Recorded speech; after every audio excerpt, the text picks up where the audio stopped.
but the experts weren't expecting big things, I don't think, from him either. And he made that pick, and I think he was remote, so he couldn't see us, but we were all laughing. Like, you did what? You picked Herbert? Like, what are you, come on. Yeah. And then it took like what? By the second or third game, and it was clear that he had, that was a heck of a pick by him. Yeah. That turned out really well. Yeah, I think it definitely was a collective party in terms of, I think some people behind him were happy he took him, so they didn't feel obligated to have to draft him. Those of us that picked ahead of him were glad that he took him, and all of us could feel better about our picks. But that was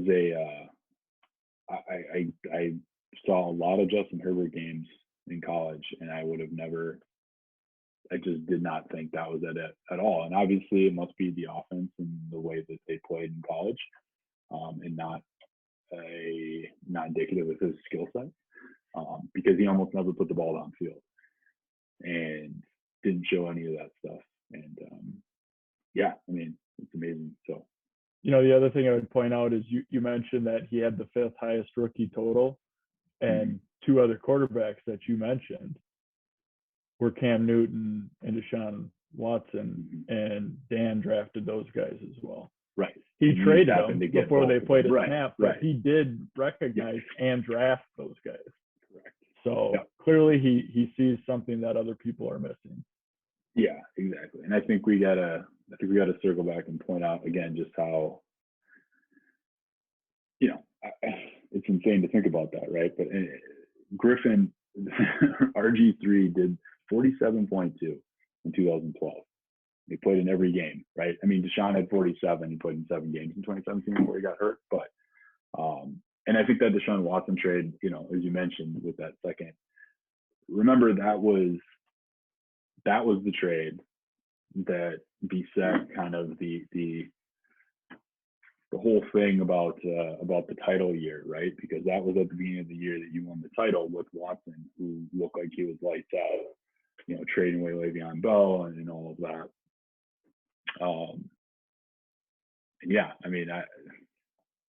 It's insane. 47. If you think about what that could have been for the full season, but obviously I think it worked out just fine for you. But the top 3 out of the top 5 rookie point per game ever have been quarterbacks that Dan's drafted. Obviously, and Cam obviously is a slam dunk number 1. And Deshaun Watson, but Watson I think was the 2nd or 3rd quarterback taken in that draft,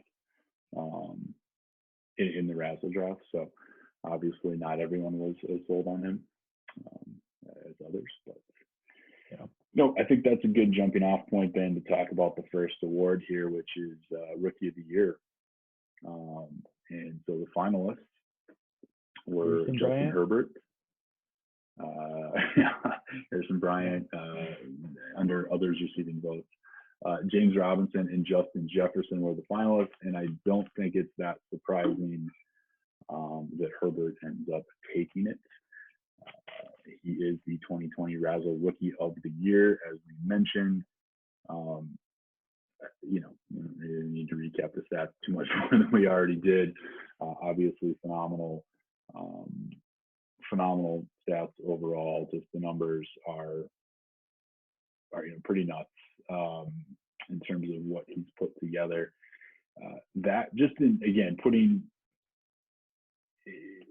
The only perspective I'll provide for that is that season that Herbert just had actually slots, in the all-time seasons, not just for a rookie, but overall. Obviously, quarterbacks score more points than any other position in RASL. So the top all-time scores are going to be heavy with quarterbacks. But Herbert's season of 658.1 points is the 64th highest season score in the history of RASL. averaging 43.9. So he just put up the 64th best season ever.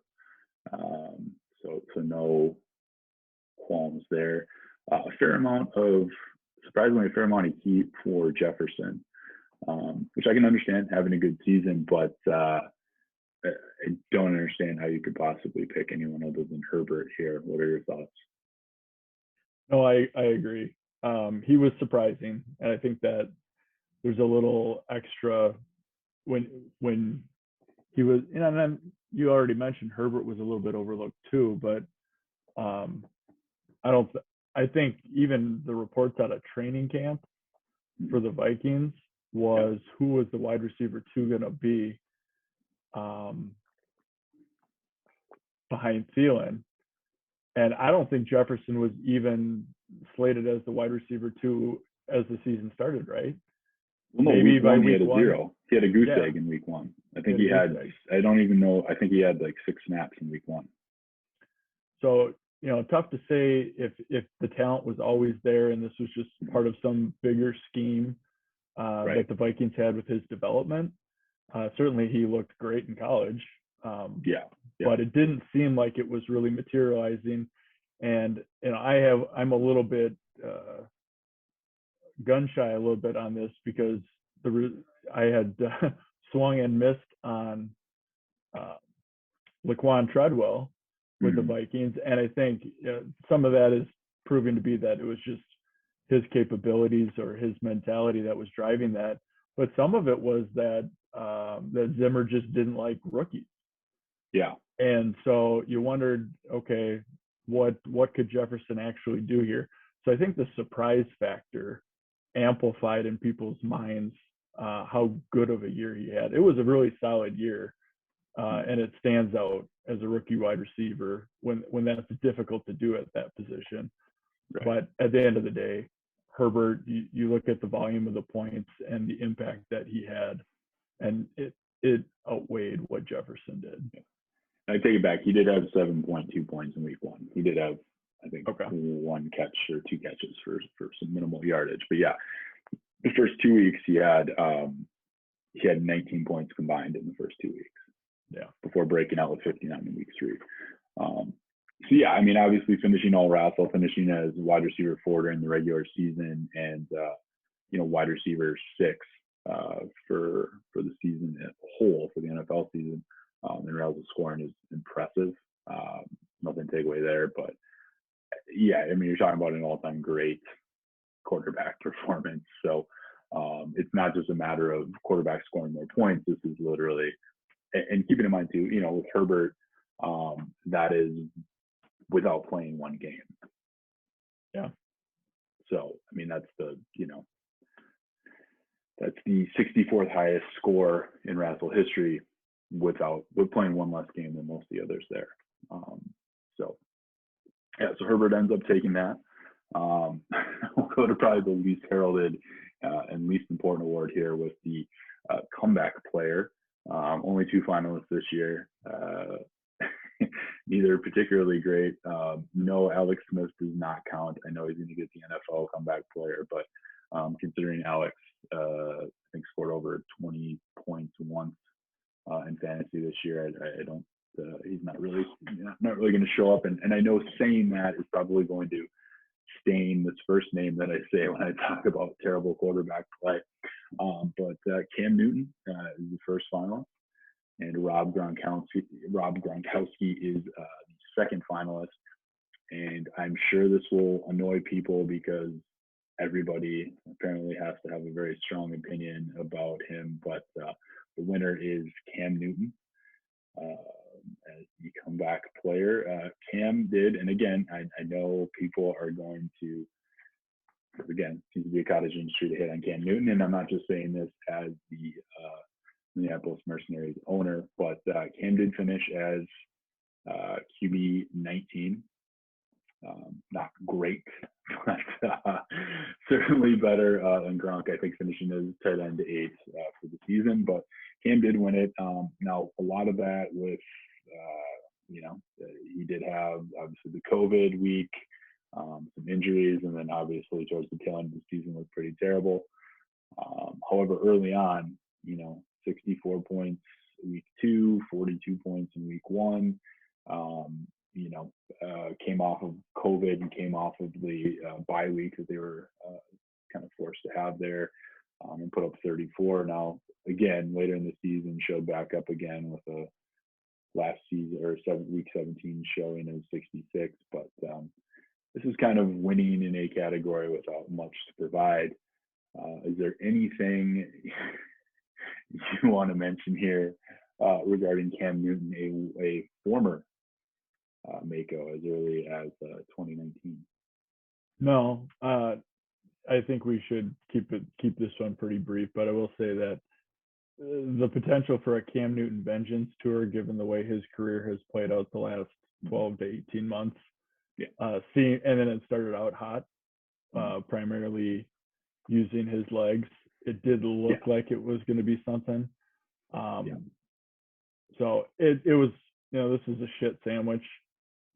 Both of these guys aren't great, but I do think that a week was potentially won by Cam Newton. I doubt a week was won by Gronk. Right. Yeah, Gronk did have one good week, but yes, there were multiple weeks where Cam could have been the difference. And for me, actually, there were 2 weeks where I didn't play Cam, where he would have been the difference, playing over 1 week over Matt Ryan, 1 week over Kyler Murray.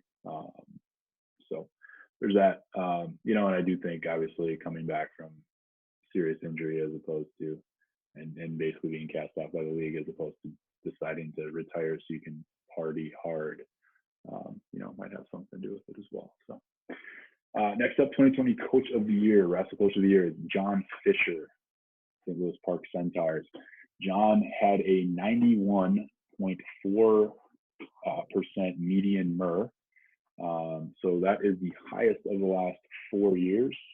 Carp bested Penton's mark of 90.7 in 2018.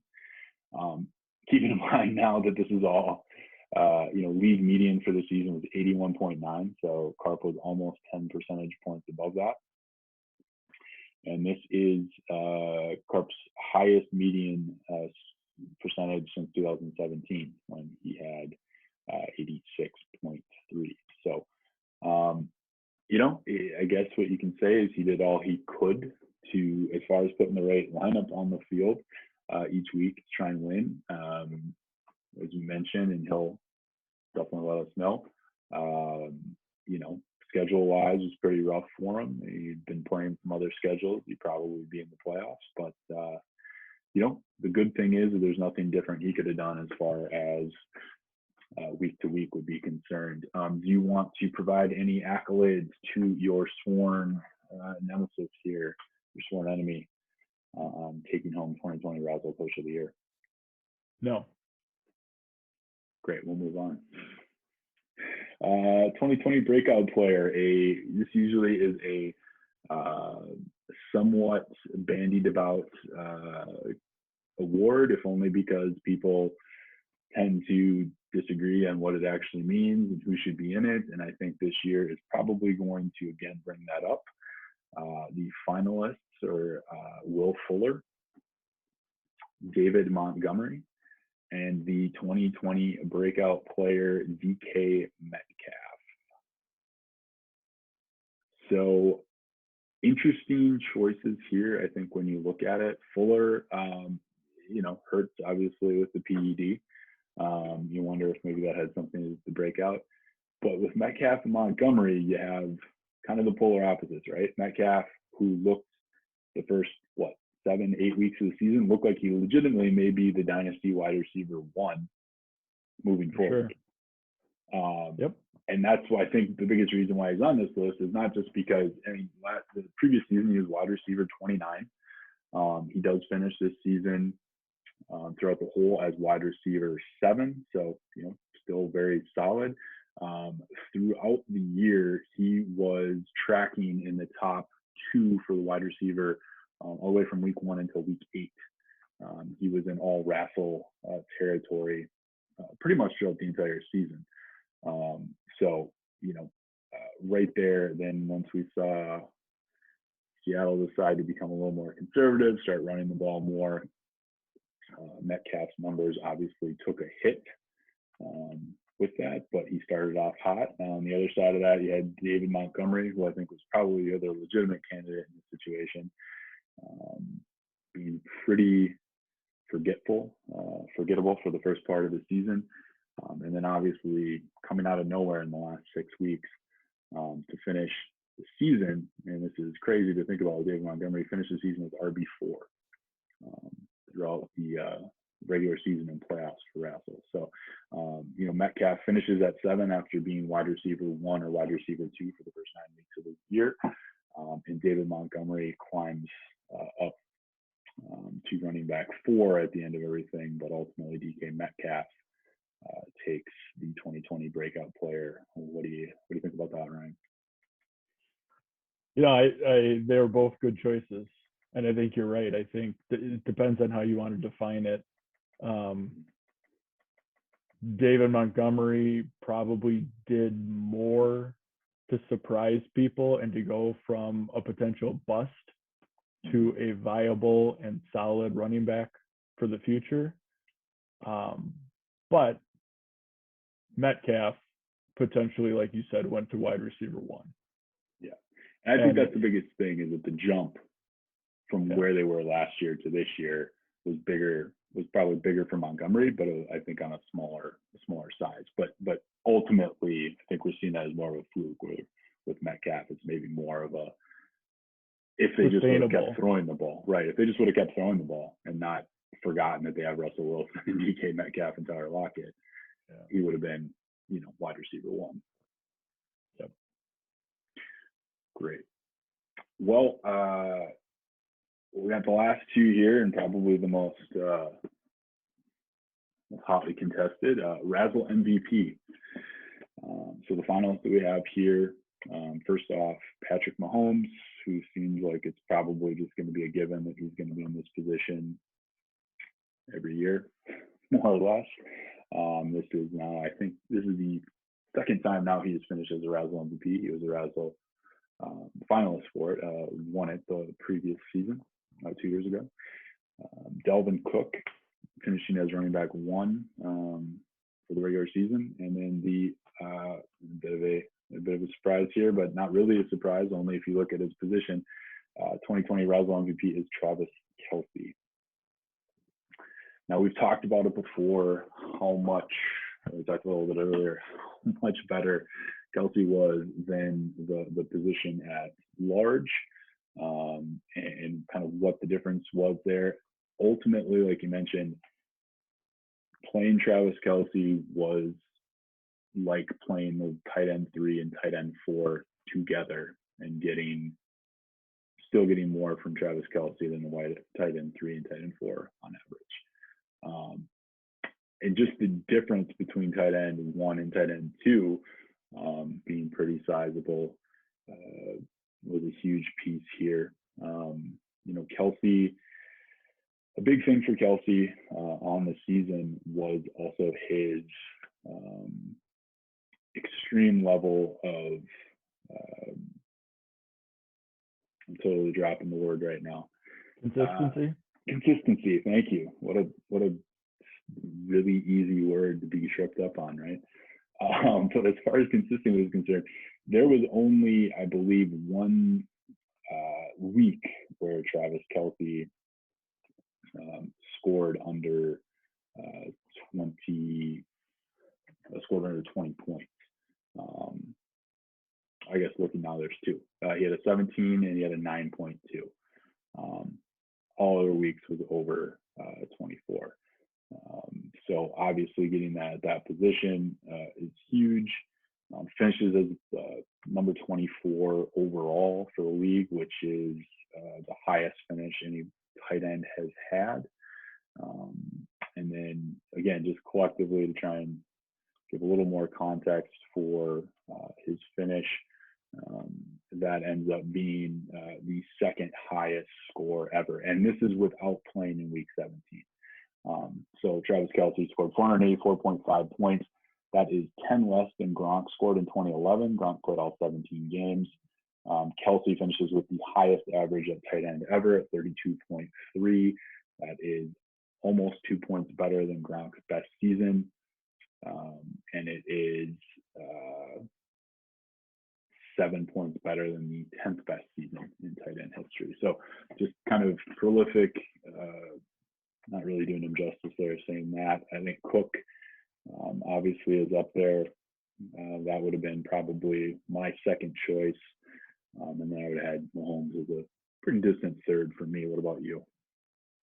Yeah, I'd agree with that ranking. I think Mahomes is probably going to be in the discussion every single year, and he's probably going to get hurt just a little bit, whether people are aware of it or not, because he's a mainstay. You know he's going to be there. There isn't a lot of differentiation between his greatness every year. It's just going to be really good top end performance every year. Save for an injury. But in terms of applying it to the RASL league and allowing you to win, that cheat code of having Kelsey can't be overlooked. Cook didn't have any bust games. No. Cook got hurt, so he missed some games, but when he played, he produced at a high level every time. Yep. And he was exceptional. But to get that type of elite performance from a position that had nothing aside from Waller, like we already talked about, and you're right, the consistency. We tend to lose that, I think, when you're looking at year-end total stats. But you can have a Tyler Lockett go for 220 yards and 3 touchdowns, and then goose egg you on 3 straight weeks. And, you're going to get probably 1 win out of him from that, but you're going to get 3 losses because he didn't show up. That linear distribution from the points at that position, it was a game changer. He was the most valuable. The positional and the positional scarcity, I think is a huge piece there. And that's why I think from a quarterback perspective, you have to be so much better considering how much quarterbacks are putting up. Finishing as a quarterback 1 doesn't necessarily mean being the MVP. If anything, in RASL being QB1, you really got to be otherworldly, like Lamar was last year, like Mahomes was the season before.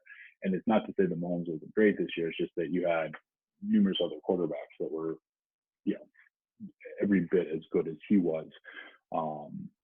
He finished during the regular season. He averaged about 1.8 points more than Kyler Murray at QB2. So, and within 3 points were 7 other quarterbacks. So, it's still very, very good. But the positional scarcity for Kelsey, mixed with the fact that he was so much better than even, the second, it's really hard to explain it, any better. And like you said, Cook only put up, his worst game where he played, the worst game they had was 21 points in week 12. Other than that, he was only under 30 2 other times with 2 28s in week 16, week 2.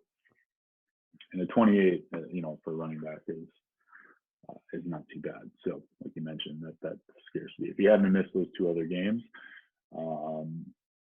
maybe that average. Regular season average for a running back at 48.6. Wow, just nuts. So maybe if he gets a couple more games there and he pushes that up, maybe he is, that level above Henry as well. So great. Well, the big one here, I think, and then won't lead to much discussion, and we'll really kind of dive into this one just to break it down a little bit more, is the GM of the year. So we'll look at this from an executive standpoint. Just to reiterate once again, this is strictly about roster management for the 2020 season. So this does not have anything to do with coach or what your MER is or what the percentage is. It has nothing to do with how good you think the trades or draft picks are for the 2021 and 2022 season. A lot of people, like you said, yourself included, making trades for 2021 and beyond. So, not going to play well here as far as the GM of the year is concerned when you're talking about roster management specifically for 2020.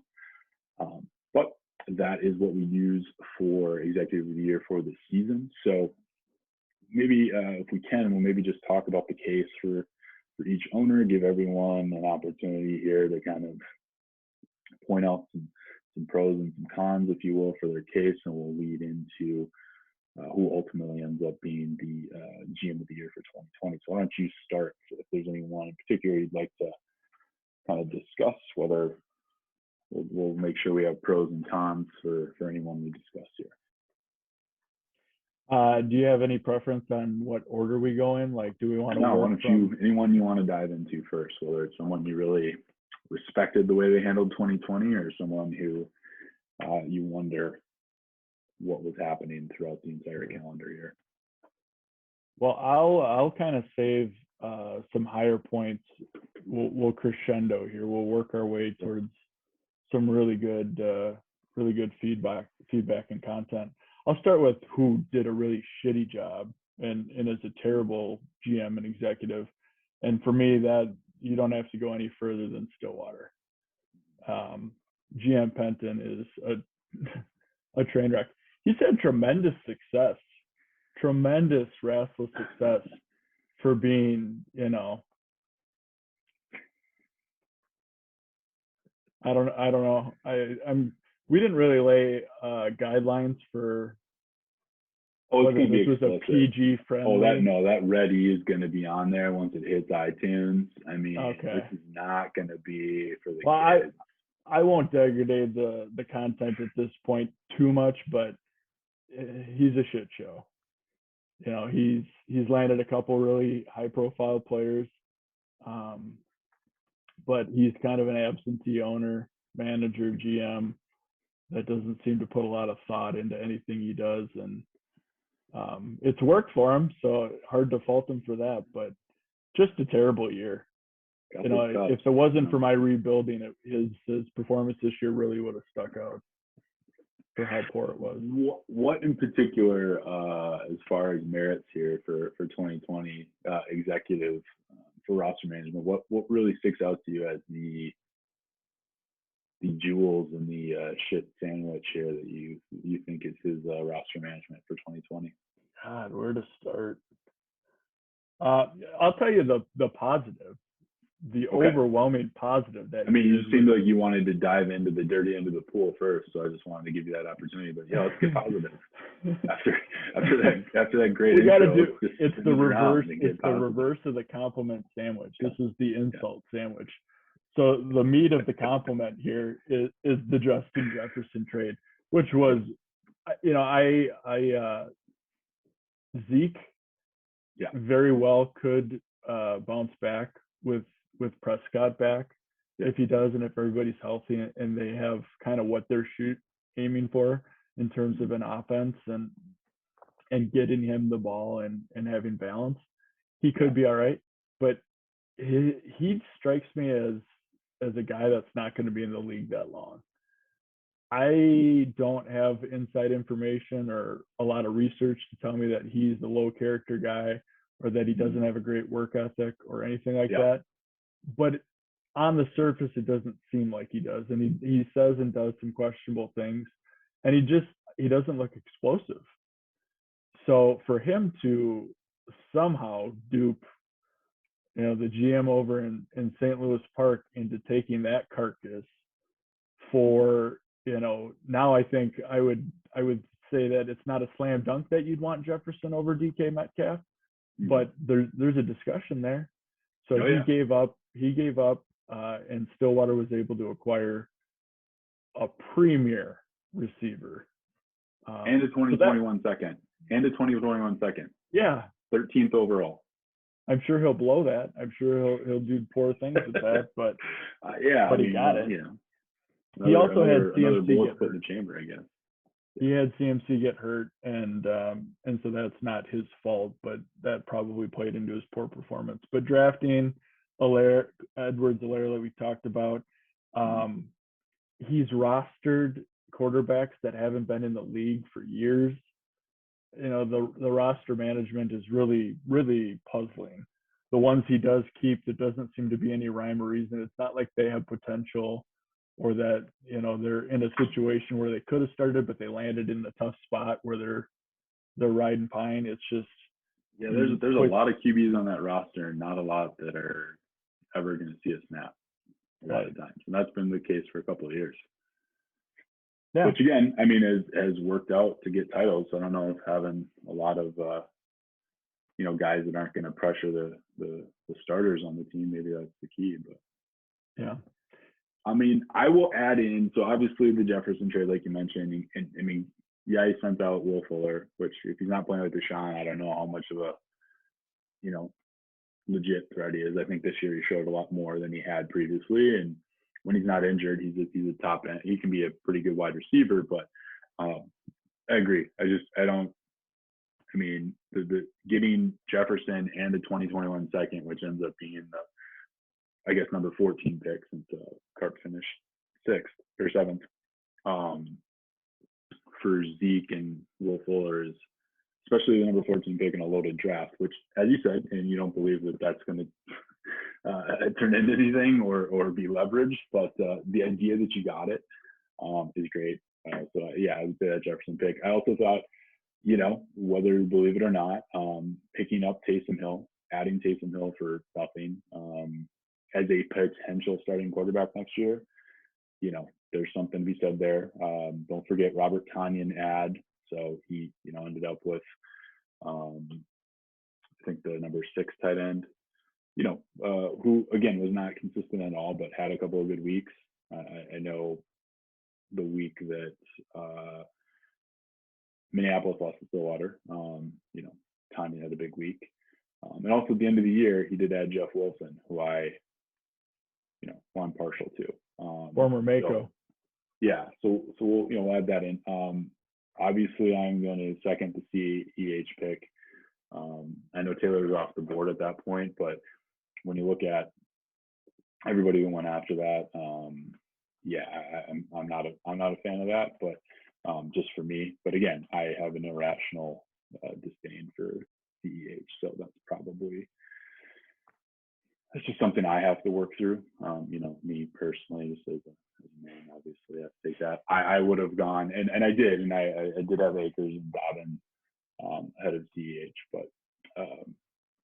that's just me. I didn't like the Rager pick at all. Again, that might just be me talking about the fact that I took Josh Doxson as a TCU wide receiver, and he was a total bum who screwed me. So there's that. Dropping Logan Thomas, who ended up, he did get Bob Tonyan, so it's not as big of a deal, but obviously dropping the number 3 tight end in the year where everyone would start for tight end is pretty rough. Adding Des Bryant just made, I know it was for old time's sake, but, get a young guy on there. That's what I'd say. And I didn't particularly, I don't know about the Boyd trade. I liked it at first, I think. Tyler Boyd for Cooks and Robbie Anderson. I liked it at that point, but by the end of the season, when Higgins had kind of broken out and all that, I wasn't quite sure. Now Boyd's a free agent, so if he goes to the right place, then maybe that ends up being a great trade. It's just funny how I was super on board with that early, and then all of a sudden Cooks is legit at the end of the season, and Boyd, granted he had Brandon Allen and Ryan Finley thrown to him, but what did you think about the Pollard trade for him? Trading with Beasley and a third for Tony Pollard, or a second for Tony Pollard. Yeah, Beasley, the Beasles, he's a tough one. It's, you kind of overlook those receivers, but he had a career year. He's on the receiving end of a big arm in a good offense. Definitely would have helped the squad. Does he need help though this year? Probably not. He definitely didn't need running back depth. So to go after that, I happen to be of the mind that Tony Pollard is a more effective running back at this point and will be in the future than Zeke. Yeah. So I don't mind it for that, but getting back to roster construction and putting a little bit of strategy behind it, that didn't make a lot of sense to me. Yeah, I thought, you get Jefferson, so you build up the wide receiver. You still got to get, the quarterbacks. I'm not sold on it. He loves running backs, obviously, but yeah, I don't know. It seems strange. I don't think Beasles is a ton to give up. I think at that point he was probably looking at it and saying, what's Cole Beasley going to do for me right now when I'm not going to be making the playoffs?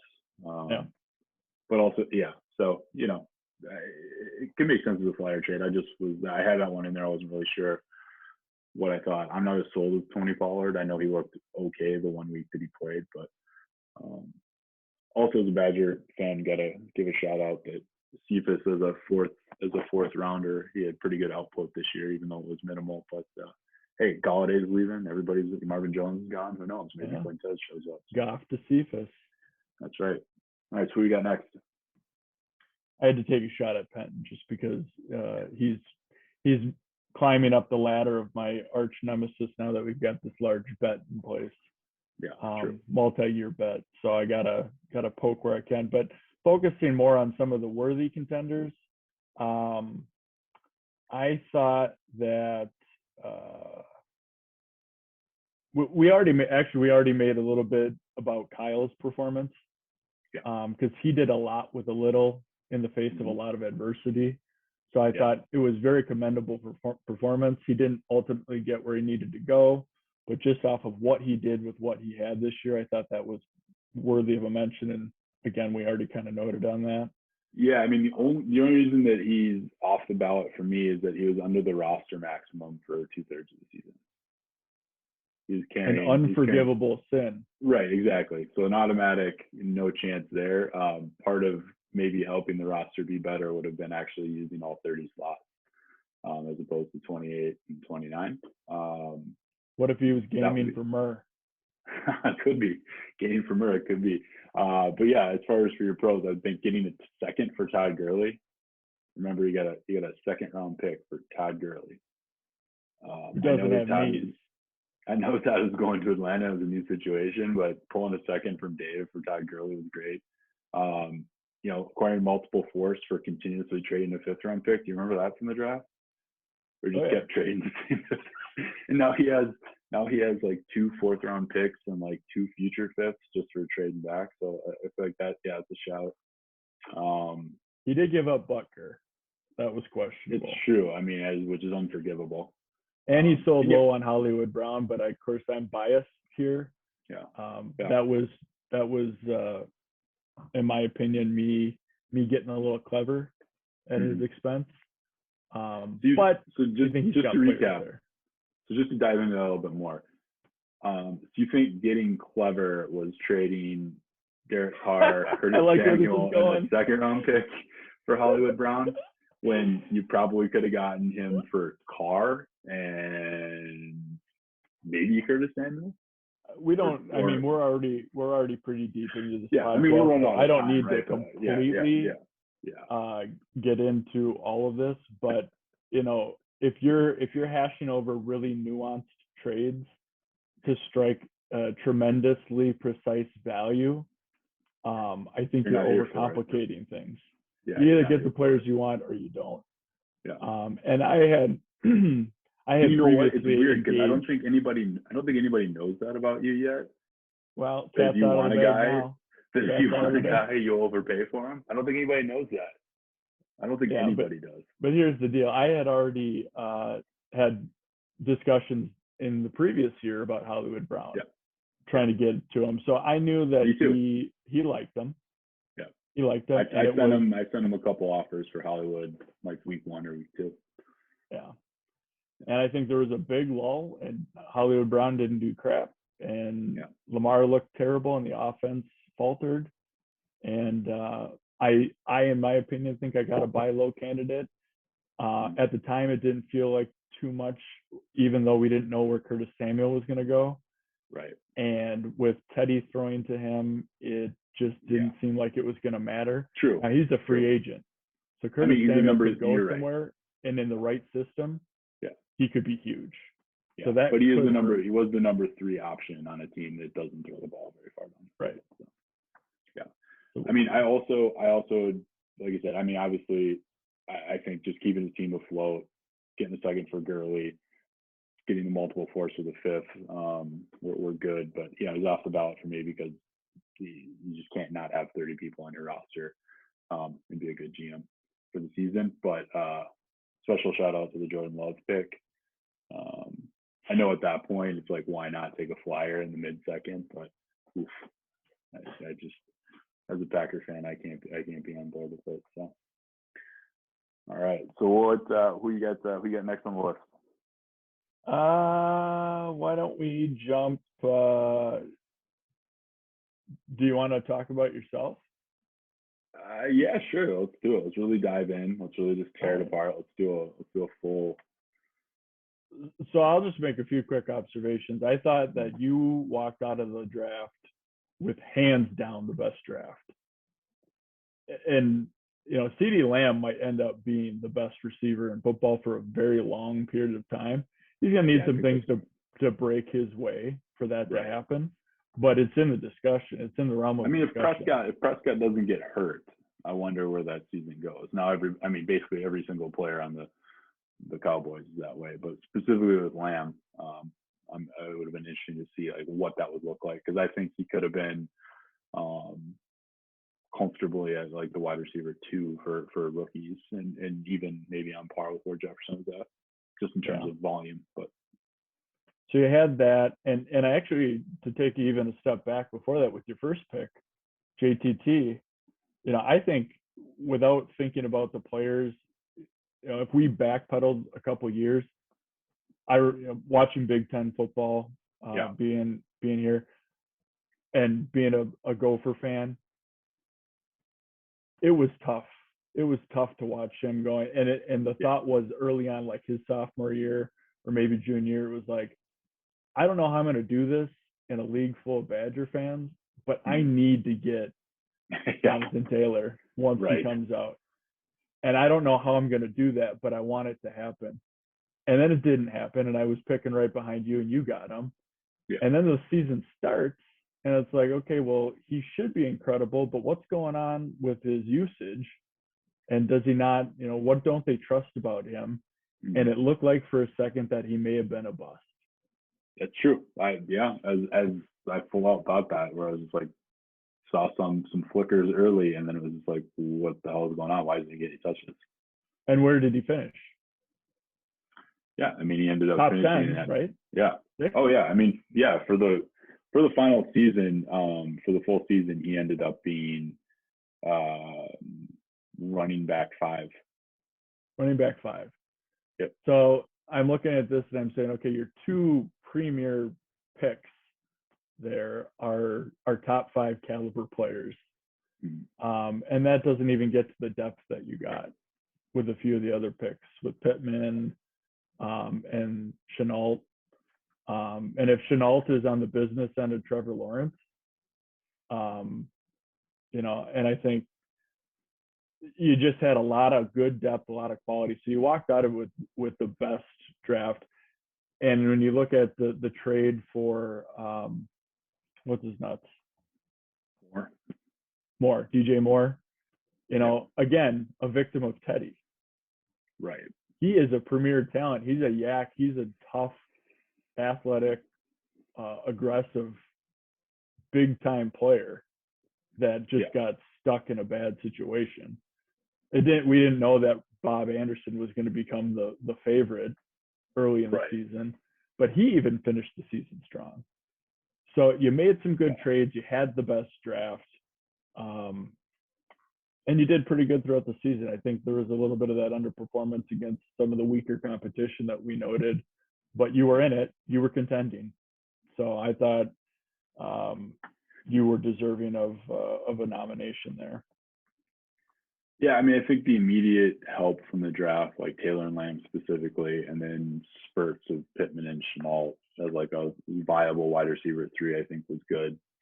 I think, the Thielen and Michelle trade, Thielen still had a good year, but, getting those 2 out while they still had value, I think those are the pros. The cons, the Moore trade, I really liked the Moore trade, but as far as like what happened in 2020, it didn't really pop, it ended up being a good season, but I think that's, maybe a con just in terms of like, I didn't give up anything that I would have been using in 2020, James White, Jay Sternberger, Anthony Miller, and a 2022 first. So it's not like, anything that was taking place there. But, DJ Moore finishes wide receiver 15, which was a little bit lower than when he finished last year as wide receiver 12. I was really expecting him to be top 10. So, a lot of that's on Teddy, but I think that's probably, for me, that's a negative just in terms of he didn't quite pop, I did drop. I had Cole Beasley before the year, and I thought, well, I'm not going to use him as a wide receiver 3. He has like a couple weeks where he'll get over 20, so that dropped. And that's obviously if I had, had him to solidify things and not have to rely on DJ Chark finding, Jake Luton knowing how to throw. I also dropped Nelson Aguilar twice, during the season before he finally kind of.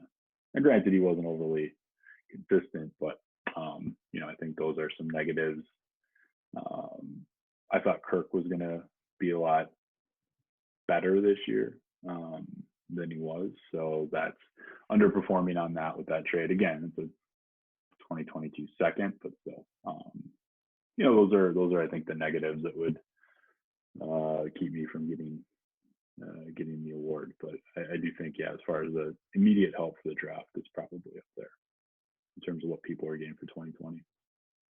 Oh, geez, right. It's been 2.5 hours. We're doing good. Yeah, I didn't notice that. Wow, no wonder your AirPods died. I fully charged them. I was prepared for. Well, yeah, no, I mean, mine were too. So I'm just thinking that it's probably where mine didn't. Let's move towards Geneva. Let's talk about if you have any thoughts, pros or cons as far as Joel for GM of the year. I will talk about first some pros for him. At the end of the season, obviously Cooks and Robbie for Tyler Boyd looks like a win for him. And again, just judging that strictly on 2020. Beyond 2020, I still think Boyd's the better player, but for 2020, he got the better trade there. And then obviously Henry and Watson trade and what they gave him in 2020. Getting running back 2 for the regular season, running back 1 overall, and quarterback 2 overall for Deshaun. Throughout the regular season, QB4, pretty impressive. So that would be the pro. Con, yet again, under roster maximum for 50% of the season. So over half the season, he's only had 29 players. So, off the list completely for me. As someone that, he had wide receivers, so it didn't matter as much, but getting like literally absolutely nothing in 2020 for the DJ Moore trade. Like I said, it was, James White, Jay Sternberger, Anthony Miller. None of those guys were playable at any point at all during the whole season. So again, just for 2020, I know that trade's probably mostly for the 2022 pick, but and then overall, for me personally, I did not like his draft. I thought the draft was pretty rough for Geneva. So that actually is where I'd go with it. If we're being honest, I just. So there we go. Oh, yeah. No, I hadn't focused too much on his draft. I know Ruggs didn't really pan out. That was my AirPods dying, by the way. Oh, okay. Because they were fully charged too. So. All right. Well, I'll try not to yell, so I'm not waking up anybody. No, don't worry about it. Everybody's out cold, so no worries. All right. Yeah, for the Gigolos, it really was the trades, and that was a tremendous haul. Yeah, I mean, he could have almost have won it based on that. I think if Saquon hadn't gone down this year, his receivers really did kind of pewter off. They didn't help him at all down the stretch. And I don't know that there's anything he could have done about that. Mm-hmm. But yeah, I can touch on it more later if we want to, but getting Tractor Cito, I didn't think Watson, I thought he'd be good. Yeah. I didn't think he'd be that good. Yeah. And I think part of that was Bill O'Brien going, I knew that was going to be a costly issue and a big boon for him Yeah. for years to come. Yeah. But I didn't necessarily think it would factor as much as Henry would this year. So he really, obviously I was involved in the trade, so Yeah. I don't want to spend too much more time talking about that, but that was a really, really good for him to be on the receiving end of such a gift. Yeah, no, absolutely. And again, and I know he traded away, obviously, he traded you a first and a second round pick, obviously, in that deal. But for me, just drafting Ruggs at 16 when you had, Ayuk, Gibson, Chenault behind him, drafting Van Jefferson at 25 when you had Claypool, behind him, could have rolled the dice on someone like Hurts. Granted, not a ton there, but just – and then Cole Kmet, he ended up being, the second best rookie tight end, but I don't know. In the fourth, it's a fourth round pick, so you can't really. I'm not gonna hang anybody on it too much, but just for someone that used to be just such a home run hitter with wide receivers, the Ruggs and the Jefferson picks were surprising to me. And then again, this is just how little he got out of it in 2020. I mean, right. He couldn't play a single one of his rookies in 2020 at any point. So, right. And if Deshaun Watson ends up in Las Vegas, yeah, and Ruggs is on the receiving end and becomes like his deep threat, right. So for 2020, didn't pan out, but that's not to say right. that it's not going to. Yeah, and his moves, and again, these, he could be playing more for later on. Keeping in mind for him too that he's getting Saquon back, so he's going to be looking at a top end. It's going to be Mahomes, Watson, Henry, Barkley, DK Metcalf at wide receiver 1. So pretty good for him. What about Joe Jenkins in Washington County? I'll start out with some pros here for Joe. I again, is coming in, was not high in this player, but getting Antonio Gibson at 19 looks like a really good draft choice. Not if we're talking about roster management, then redshirting him probably not great when he needed running backs later in the season, but still getting the draft was great. Adding smooches, J.D. McKissick, adding him, giving him a little value there. Marvin Jones ad was legit by the end of the season. For somebody that was struggling with quarterbacks after Wentz decided to just, stick his head in the toilet, adding Alex Smith right before he started was valuable. I thought that was insane, but he actually got him right before he became a starter. So I don't think there's any chance he get on the field.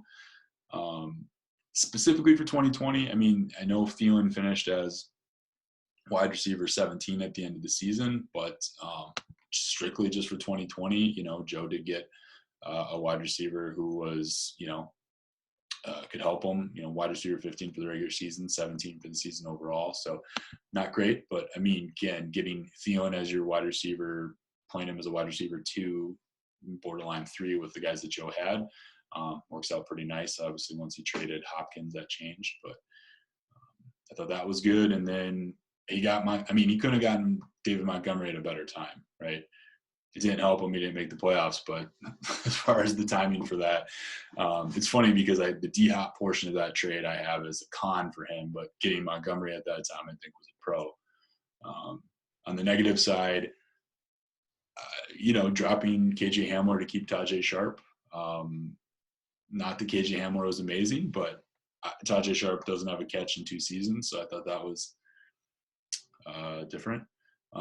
Daniel Jones trade, I like you. I'm a little bit higher on Daniel Jones. So cutting bait there, we need QBs. The D-Hop trade, like I said, obviously I know you got to give up to big-time players to get a couple of running backs, and that could work out well. But I just thought he was kind of out of it at that point for the regular season. So getting running backs when it looked like you'd have a starter next year wasn't as big for me. But overall, I think it was kind of right there in the middle. I thought it was a good season, second season in the league, getting a feel for it. Making a lot of ads, obviously, after last year. I think not quite knowing how to ride the waves with that. I think this was a good second year showing for Joe.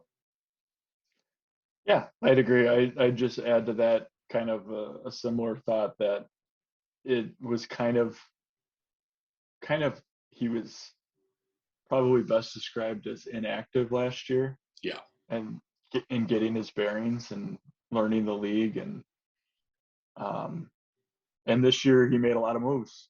He had all 30 spots filled too. He had all 30 spots. That's big on your list, I know, but yeah, he made moves. He wasn't afraid to make moves in it. So I think the team still needs a lot of work, and he's figuring things out. But it was an improvement over the previous year. Yeah, absolutely. Well, let's talk about Maple Grove. Let's start with the pros. I thought drafting Cam Akers, I really like that pick. I know some others had him below, like Dobbins, who I think got drafted after him, but I really like that. I really like the Akers pick there. And I think, adding Aguilar, I know he wasn't overly consistent, but I think that was a solid add. He showed something. And like you said, if they get Carr was putting the ball down the field, but if they get some different options in there, or if Aguilar parlays that into going someplace else, who knows? Maybe he's figured out. Still a pretty young guy. So I thought that was the good for 2020.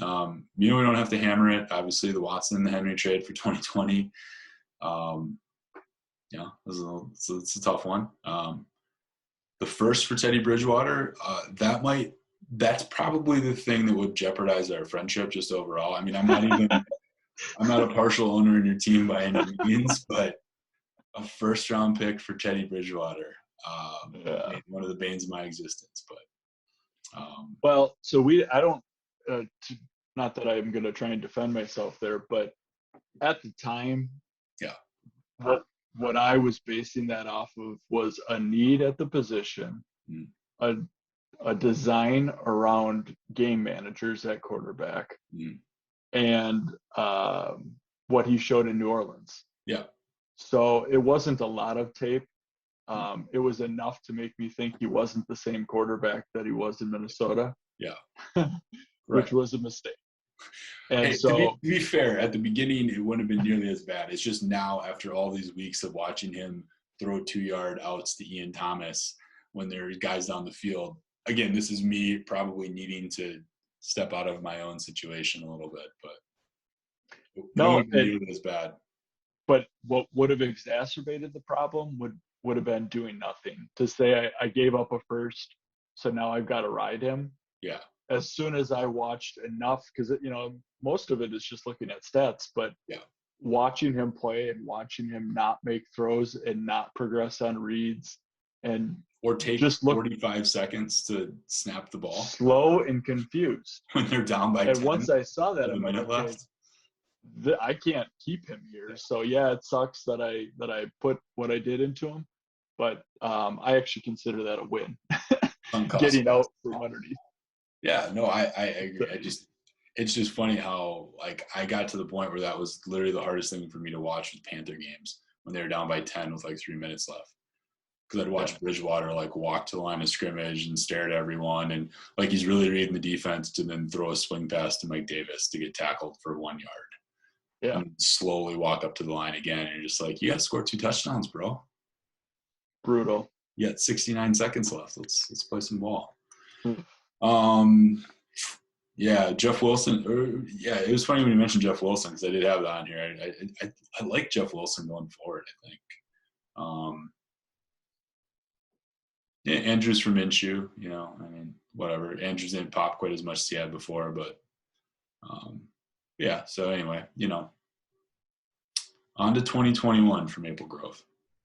Yeah, no, we got a lot of exciting pieces, a lot of unproven talents, turnaround cases, but it was a bad year, but a necessary year. Yeah. And I won't expand a lot beyond this, but a total rebuild when you don't have draft picks, it takes something. Yeah. It's usually tough. I'm going to do a complete rebuild without drafting, other than what I got from Joel. Yeah, the total rebuild. It's tough with those draft picks. Speaking of the picks from Joel, like, how are you feeling right now in 2020 or after the 2020 season with the Zach Moss selection? Well, so he kind of underwhelmed, but part of Lack what of I like. opportunity there is a lot to do with it. Yeah. So Singletary, the split, nobody really separating themselves in a quarterback-led. I was gonna say a split in a backfield that gets 15 carries a game as it is. So yeah. Right. So I think that what I think I see in him would indicate that he will prevail over Singletary long term as the running back. Right. You still have the problem of Allen with goal line rushes and short yardage rushes. Yeah. And a pass first with a lot of weapons offense. So I don't remember all the people that were available at that pick. I don't hate it, but in retrospect, knowing that I ended up acquiring Dobbins, who I was really high on, and I got that Cam Akers, J.K. Dobbins 1-2 punch. Right. I would rather not have Zach Moss now. Yeah, it wasn't necessarily because I had some huge opinion on it. Yeah, he took Moss at 15. I mean, 16 was Ruggs, 17 was Keyshawn Vaughn, 18 was Ayuk, 19 was Gibson, 20 was Love, 21 was Chenault. So, you know. So, yeah, Ayuk or Gibson jump out right away. Yeah. But then again, I also had Debo. Not really a matter of drafting anyone over. I was just wondering kind of what you thought as far as that season, because I know, it just seemed like a bizarre situation for any sort of running back for the Bills. So, I think this would be a good spot for you to get to talk about one of your favorite people. Let's move over to St. Louis Park. Let's talk about the resume for GM of the Year for John Fisher. Now I'm gonna challenge you here and ask you to try to come up with maybe some cons or some negatives for this most cherished of rivals for you in terms of how he managed 2020 from a roster perspective. I think the most obvious con has already been thrown in his face, which was giving up the future MVP and Marcus Mariota for nothing. Yeah. For nothing. I should also point out that there was 1 week where I was not going to have a quarterback at all. Just no quarterback. And he inexplicably, out of the kindness of his heart, traded Flacco to me so that I could start a quarterback. I don't know if there was an ulterior motive, if there was something that I needed to win in order for his positioning, but he did do that, and he scored points, so it was better than not playing a quarterback. Yeah. Not playing a quarterback. So, now, he does have some good. I think, trading for Rodgers was a good thing. Having that Rodgers-Adams 1-2 punch was obviously a very good thing to pursue. Yeah, the double dip was nice. There were a couple occasions where I think he ended up not starting Chubb and Hunt together because they're on the same team, despite the fact that the stats were showing they were producing at a high level. So that was kind of confusing. It didn't seem like a rational thing to do to not start. If anything, I would think that your consistency level would rise by playing both running backs from the same team when they're of that caliber. Yeah. Well, it seemed to be the onus for why that Zeke trade happened, too. Yeah. So, and I hate that trade. I absolutely hate it. I like it in the sense that I'm glad he did keep Jefferson because he's trash, but no, he went all in, and he was a stone's throw away from making the playoffs. And I guess at the end of the day, if you make the playoffs, anything can happen. Sure. I mean, so you got to go for it, but you just got to get in the tournament. I mean, we've seen it before, but yeah, I mean, obviously the Jefferson draft choice, I think you can, give some credit there, but obviously on the con, I would have to say just Jefferson being traded away. Because obviously Zeke was terrible in 2020, especially from the point he got him. So for just judging this on 2020, that's an awful trade. I mean, it's terrible. And I know that that's not necessarily what he was making for, but I think that was part of a try to win now trade, to not have to start two Browns running backs who are both better than probably Zeke. But and just not making the playoffs when you make some win now trades, I think is tough. Like you mentioned the Mariota trade, which obviously is just more of a fun thing, but he could be legitimately a starting quarterback next year, which is tough when you're staring at Goff. For me, I mean, I wasn't a huge fan of the Easton trade, trading away a future fourth to draft Easton at the top of the fifth. But he wanted to get the guy, and who knows, maybe he's the starter next year. I did think an under-noticed thing, especially for him when he was struggling with a lot of things, was blowing all that fab early in week one on Divina Zigbo, Lynn Bowden, and Jalen Samuels, and then having no fab, trading a fifth for $100 fab later, but which wasn't a bad trade, but just blowing all that fab and then literally getting nothing from those guys, and then needing that fab money later. Was kind of humorous, but also I think probably a definite con there. I will throw out another pro.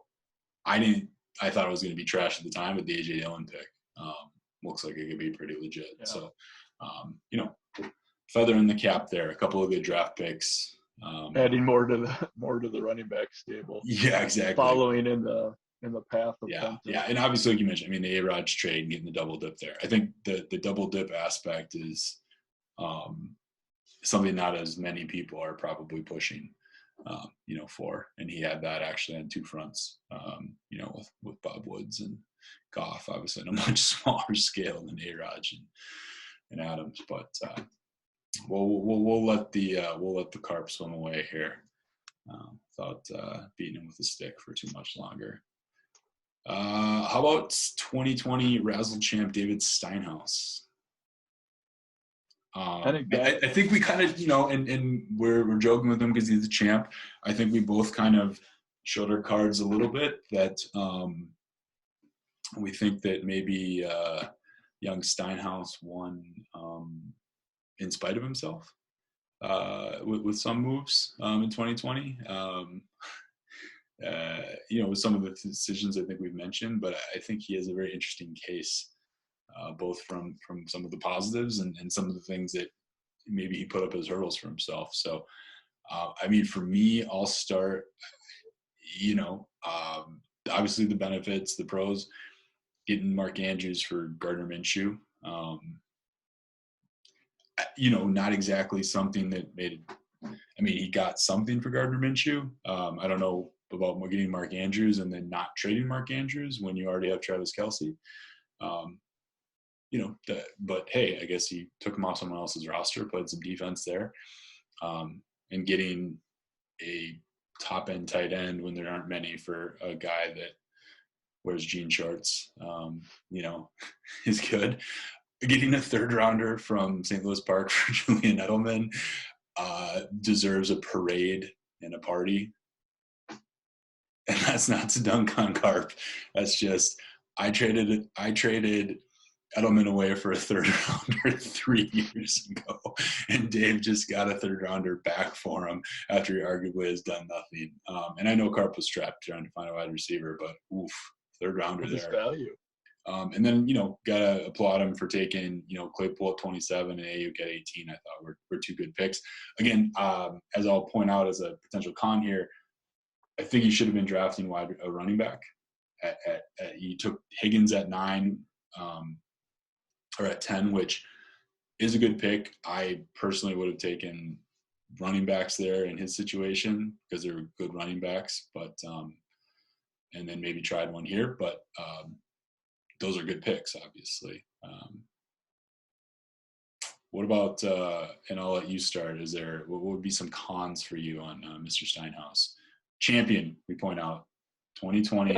Yeah, I think. Trophy Grace champion. Yeah, I think. So this is just poking holes, Right. We're being,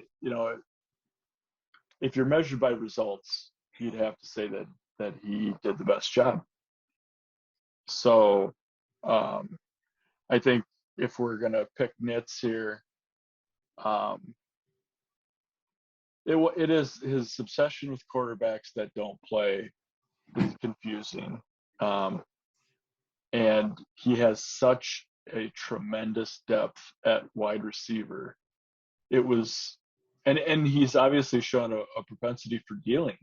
He likes to trade. He likes to move pieces. So to keep that just absolute treasure trove of wide receivers and not parlay it into something better at running back when he had a title contending team was maybe a misstep. He probably could have done that better, but it didn't cost him. He won it all. So yeah, I mean, if Fat Ben doesn't have the absolute turd of the game, he's looking at yet another season with a great roster with great quarterbacks and great wide receivers who fall short because they don't have a running back. But yeah, that's not the narrative anymore. No, champ. He's a champ. Yeah, I mean, I it's funny too because he did make a trade earlier for running back. It just was for Todd Gurley. Giving up a second-round pick for Todd Gurley was strange. And then compounding that after he became non-playable with then trading James Conner for Drew Brees. And I know you got Julio back, but like, why trade a running back to get a dead quarterback and a wide receiver who is very, very good, but is he any better than the three guys you're starting on a regular basis? I just to that treasure trove idea.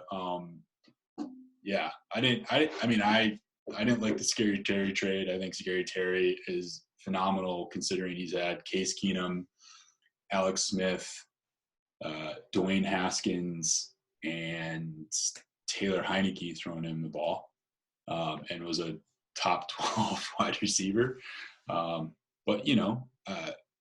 But I guess he got a young running back out of it in P. Ryan and did get the first round pick, but I'd still probably take Scary Terry. No, opportunity matters. Certainly. That's a big part of production. Yeah. But you hear enough chatter from other players and coaches about how good Scary Terry is. Yeah. And in spite of the people he's had throwing to him, he's still producing. Mm-hmm. That was an absolute gem of wide receiver that he let go. Yeah. Yeah, I guess ultimately it's just the big headline for that is just not acquiring a better running back two or drafting a running back. And then when it was Keyshawn Vaughn, who I'll admit I was relatively high on. But yeah, I just thought, I thought that trade might be a good spot, or I guess, yeah. Anyway. All right. Well, we got a couple left here, so I think we're into kind of a couple of really great options, and I think these are two that we both have found to be viable candidates for the award. How about Dubner, Alec Danielson? What did you like about what Mr. Danielson did? 2020 roster management. The Al man just continues to wake up and piss excellence. Great job this year. He already had a good team that he had done well with, kind of a buy and hold approach. He hasn't been a big trader in years past. He has made a couple recently, but otherwise that he's just kind of drafted and worked the waiver wire and held on to his players. And it seems like they finally started to click. So,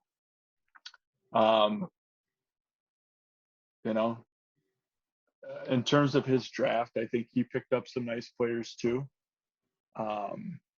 And certainly one of the more notable things that ended up occurring for him was the trade with me, where he picked up Juju, Gogurt, and who else? Jacobs. Oh, Josh Jacobs. Yeah. Can't forget Josh Jacobs. The only problem for that is from week 11 on when he traded, I think Juju had like one good week and Gogurt had one or two, and Jacobs was pretty lame. But as far as the trade overall, I thought it was a good trade. It's funny because the returns on that trade for 2020 from the week that he made it were relatively low outside of Gogurt. Yeah, and I looked at it.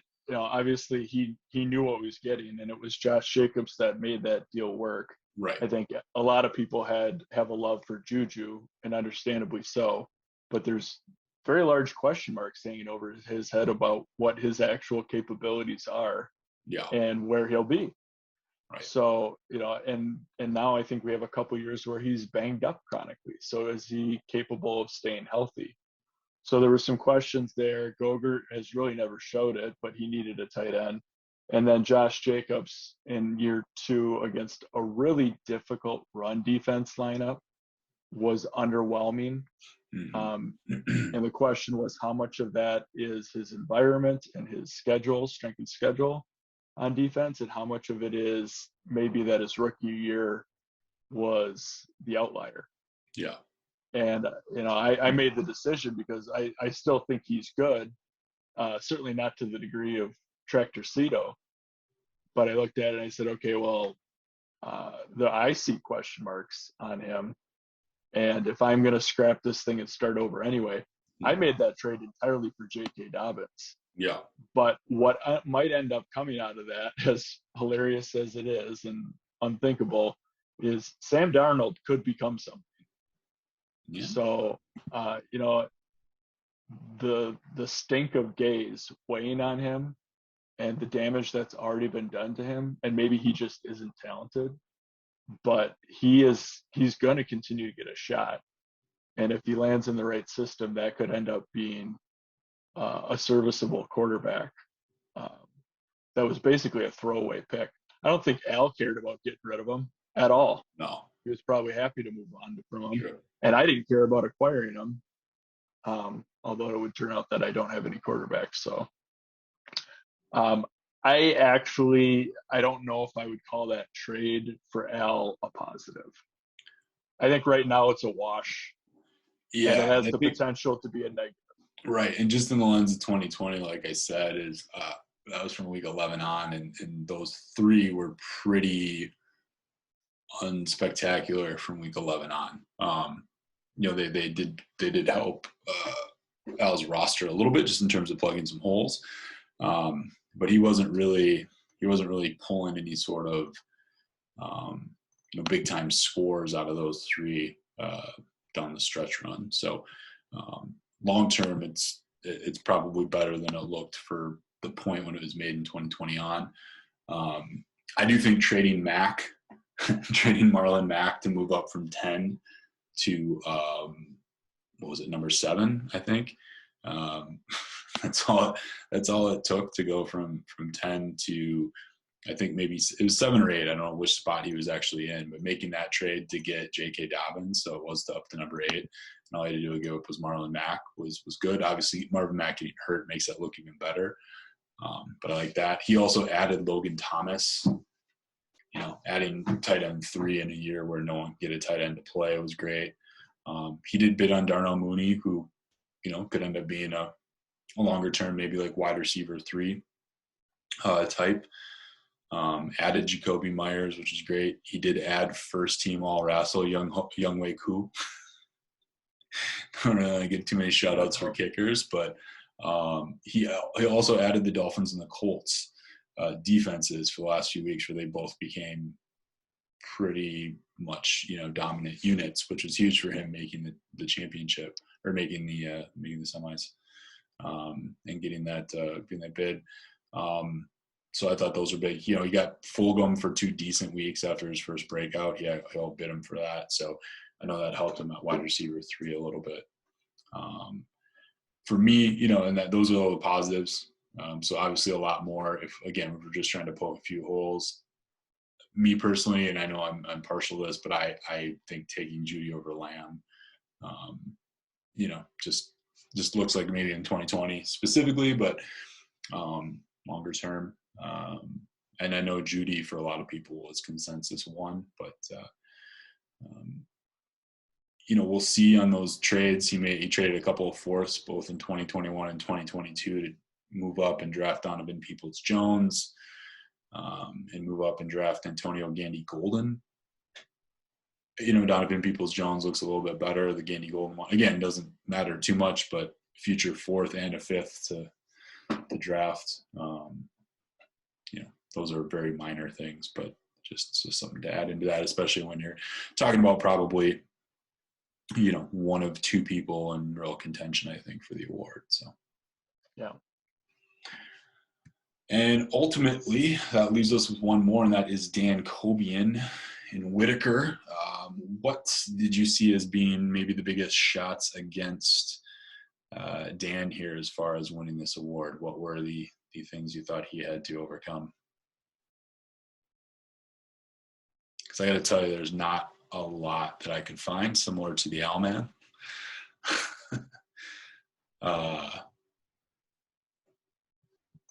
I've got Darrington Evans at number 26 as maybe the biggest knock on Dan Boy's resume here. And then David Montgomery going off after the trade. And then Dan Boy losing with no running backs, I guess, was the other con for me. Yeah, I think that's probably the right knock is the running back. And it's tough to fault the logic. I think his logic was right. It was just the outcome didn't play out the way it should have. Right. Because, D-Hop is, if he's not the best receiver in football, he's certainly in that discussion. Yeah. So to get him for a guy who had been underperforming on kind of a shit show of an offense, seemed like hands down the right move. Oh, yeah. And stinks that D-Hop then didn't do much for whatever reason. And then Montgomery went on a tear. Yeah, just the timing of it looked bad when you're losing. Now, granted, he lost by, 75 points, so it wouldn't have mattered much in the championship, but still. Just saying, the Herbert draft pick, the Robinson pickup, the trades, Yeah. As much as it kills me to say it, he did a really good job this year, and he was right there knocking at the trophy race. Right, and for me, like you said, obviously you hit the major pieces of that. I really like the Scary Terry trade. I know you do. I mean, I think giving up Michael P. Ryan is, nothing. The first round pick, if he maintains the level that he's had now for a couple of years, you're looking at a pick at like 8, 9, 10. Still valuable, but for potential top 10 dynasty wide receiver is pretty good. That Rodgers trade ended up netting him the number 4 pick. So, Dan's in a position to once again, draft and this is in a QB heavy draft. So he's in a position to draft another one, even though he doesn't need to, or he could parlay that pick into multiple picks. So obviously that, not that you can necessarily have the foresight. The D-Hop trade I thought was great. And then also I think Beasley and a pick back for Tony Pollard for me was a really good, return on and a piece that I think is just strictly, it's a gamble. It's just gambling on the fact that you think he'll be good based on that 1 week, and really hasn't had enough touches to say one way or the other. So, and ultimately that ends up being the 2020 GM of the year is Dan Cobian of the Whitaker Wendigo, becoming the first 3-time winner of the award. Won it in 2017, and then previously had won it in, I believe, 2010. So Dan Boy becomes the first 3-time winner of the GM of the year.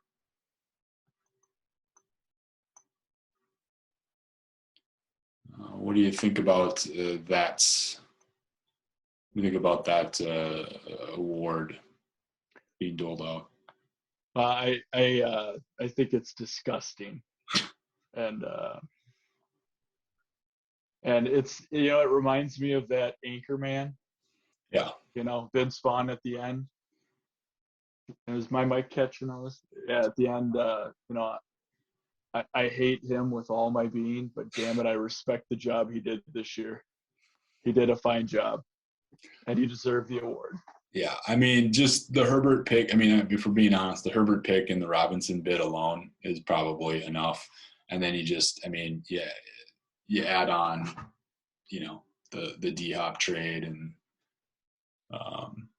Scary Terry trade, which didn't pan out as well after the trade from 2020 perspective. So that was kind of a bit of a wash there, but I still think that benefits. But yeah, it's tough to go against that. So, well, what we want to wrap up here with in the premiere episode, and judging by how intense we've gotten here, this is probably going to be a couple sections broken out here. But what we want to end with is a segment we're going to call Let 'em Cook. And this is just going to be an open platform for a guest here. So Ryan Hatteberg here, GM, owner, coach of the Maple Grove Makos franchise, to just wax on whatever topic he wants.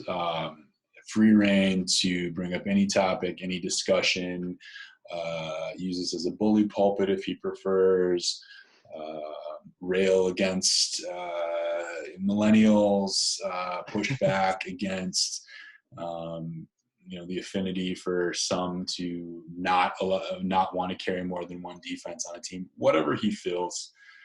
This is his segment. This is the guest segment. So we're just going to sit back. We're going to let Ryan cook. So take it away. All right. Well, I had a couple thoughts that came to mind when I saw this section, and having the podium to launch some verbal assaults on my many, many enemies was very appealing. But I don't necessarily want to start off on the first and possibly only RASLcast by lobbing such negative commentary. So I actually thought, rather than attack anybody, I would touch base on a situation that is close to me. It's related to my RASL team and performance, but it's more geared towards this player in the NFL in general, and that's Deshaun Watson. And you and I have talked about this offline a few times, but I absolutely adore him. I love what he brings to the field. I think he's an incredible leader. I think he's a high character guy, and you guys have heard me go on and on about character. I think he is of the highest caliber of character. And I think he's just a really, really outstanding person and player that I wanted the best of. Now, Carp, not to pile on him some more, but he has said, "Oh, you don't really think that because you traded him. How could you possibly even have any shred of appreciation for him if you're willing to trade him?" Which is a childlike comment for him to make. But the reality is, I do think he's an incredible player, and he has some things he needs to work on. And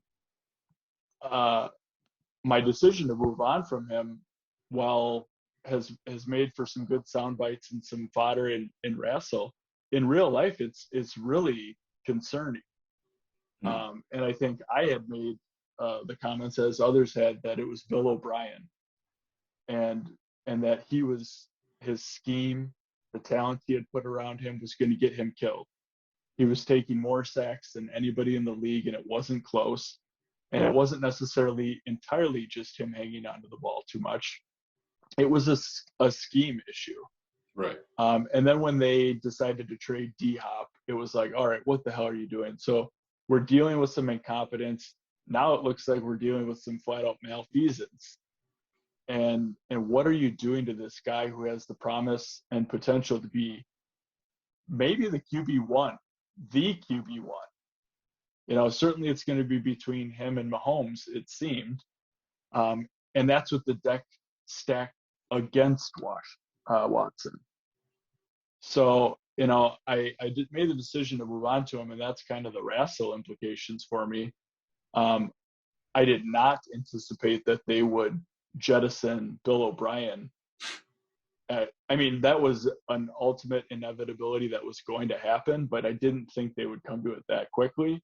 And to watch him respond and the Texans respond, even with what seemed like far inferior weapons than what, mainly not having D-Hop, it was like, okay, crap.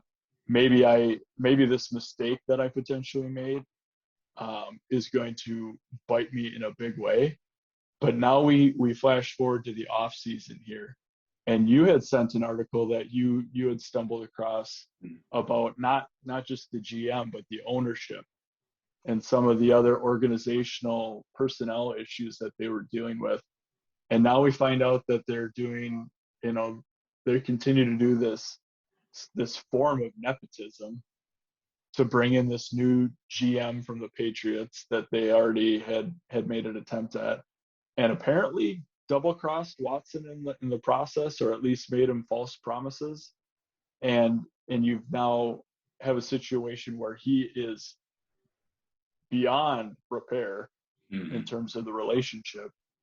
And he just signed a gigantic contract. So you're looking at a player who is of the best of the best ilk, who has a gigantic contract, and he's either going to stay there in an inept, incompetent, and terribly run organization who's not doing anything to help him, or he's going to go to an organization who is equally poorly run and has to give up a king's ransom to get him, thus making themselves inferior. And it's just, as a person who appreciates who he is, it's very disappointing to watch how his career is trending. He's done incredibly well given what he's had to deal with. Yeah. But you just wonder how much can he carry, how long can his career be when he's put in that position and has to not only, excel at something that's incredibly difficult to do, but do it when the deck is constantly stacked against him. And it's just, I feel really bad for him. So that's what I'm going to choose to cook about, is how tragic I think the direction of his career is potentially going. Now, this could all get resolved, and he could either make amends in Houston or go to a really good organization and have a great career. But he's having a very large sidestep here that is potentially risking what otherwise could have been like a remarkable top tier career. I'm frustrated again just talking about it. It's putting you in a bad headspace. It is. I mean, is this the point where I tell you that I just read something today that Easterby, that guy that I've told you about, hired someone that was the Charleston Southern baseball coach's director of player development to be their character coach in Houston. They have a character coach. Here's the best part. He was one of his co-producers on The Word of the Bible, which was a documentary that he did with him. So he's bringing him on board. So to your idea there of even more of the kind of nepotism, he's bringing on somebody that worked with him on one of his documentaries about his faith. No, that does not make me feel good. That makes me feel a lot worse. And I didn't really even touch on it. The coach that they hired, I mentioned this to you, was a wide receiver coach for 15 years. And then he went on to be the offensive coordinator for one of the worst Kansas City Chiefs teams of all time. And then goes to the Ravens. And granted, they've got Lamar Jackson. Yeah. But aside from his talents, they haven't done a whole heck of a lot. Yeah. And so you're bringing there are really, really qualified, respected coaching candidates out there to choose from.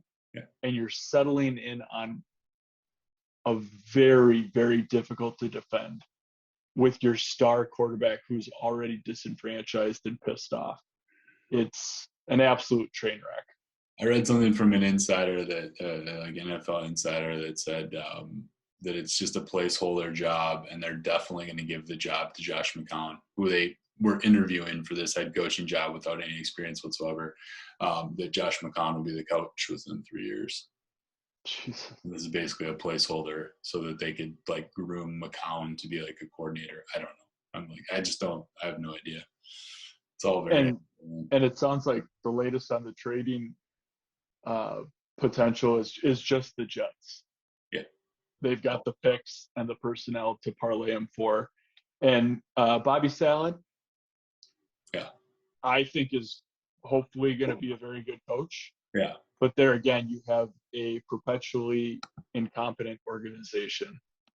So it's like, okay, there are some pieces there. Yeah. But what are they going to have to give up? And, it's either go to the Jets or stay with the Texans. Neither one is a good option. Yeah.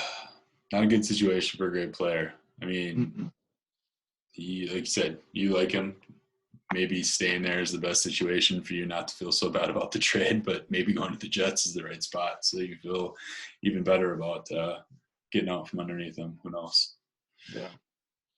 All right. Well, I think that does it for the premiere. Like I said, I think we'll probably be chopping this up into a couple little segments. I had a really good time with it. Thanks for joining. Thanks for being the premiere debut guest. Whew. An Here's a absolute question for you. How many times are you going to correct people in a few years from now when you get talking to them and you mention you play basketball at St. Thomas? And they're like, oh, yeah, it's a D1 school. And you just go, yep. How many times are you going to correct people and tell them, no, I was there when it was a D3? 0. That's correct. That's I would correct 0 people. In fact, I'm not going to say that, yes, I played D1. Yeah. But I will not be correcting anybody. Right, I will just take their adulation and.